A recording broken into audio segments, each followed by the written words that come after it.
A început și ploaie. Auto. Te-am zis? Ai tras prea tare data trecută. Dă la mine să schimb ăsta.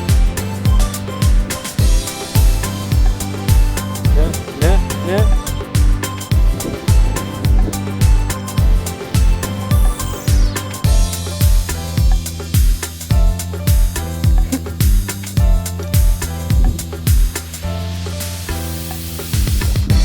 Cu eliberare, s-a rupt iac.